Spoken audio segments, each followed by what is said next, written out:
Okay, y'all, so I want you to listen to this story and let me know what you think about it in the comments. So, a man who saved a 14-year-old teen girl from her sex abuser gets almost as long in jail as the actual pedophile, and that's for kidnapping him. In April, 31-year-old Timothy Ott pleaded guilty to kidnapping 23-year-old Zachary Menard. Timothy is on the left, Zachary's on the right. Zachary was reportedly found in bed with a 14-year-old teenage girl. So when the 14-year-old's mom found that she was in the bed with Zachary, she called her boyfriend, which was Timothy. Timothy then rushed to the house with a 35-year-old friend that came along with him. Timothy then confronted Zachary, and soon a violent fight broke out between the two of them. It was said to have been so bad that the young girl allegedly threw up. The friend that came along with Timothy reportedly kept kicking Zachary. Timothy then took Zachary by the ankles and he dragged him outside the home. After letting Zach get back up on his feet, they ordered him to get in the trunk of a vehicle, and he immediately did just that, got into the trunk. Zachary claimed to the police that Timothy was driving crazy on purpose so that he would be moving back and forth in the trunk and hitting hard metal objects. Zachary said he thought he was being taken somewhere to be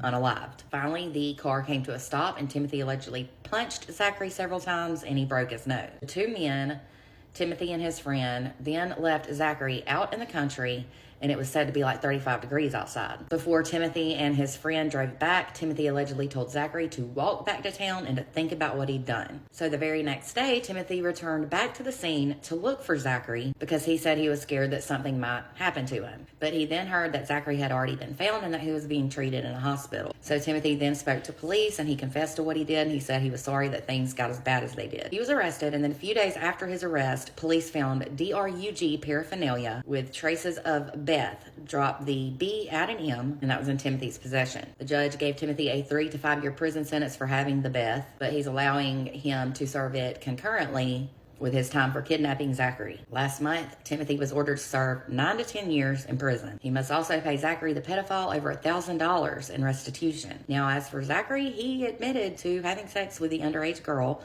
when he was interviewed by authorities. So in addition to his prison sentence, he must pay $3,000 in fines and pay $500 in restitution to the Wyoming Division of Victim Services. He must also register as an sex offender. Zachary, the abuser, also allegedly wrote a letter around the time he was sentenced saying that he was sorry for his actions. He said he wishes he could take everything back and he wishes he could take the pain away from the family he hurt. But I'm pretty sure he's just sorry he was caught. So what do y'all think about this? I don't know what to think, honestly. Timothy definitely had a reason to be irate with Zachary, and I know there are some men and women out there that if they caught an adult doing this to a child, they would unalive them. They would absolutely take it to the next level. I know he should get some type of punishment for what he did because it was indeed assault, but at the same time, he did save the 14-year-old girl from abuse. That should hold some type of weight, in my opinion. Let me know what y'all think in the comments, and for more true crime, don't forget to hit the follow button and to visit www.truecrimewithmegan.com.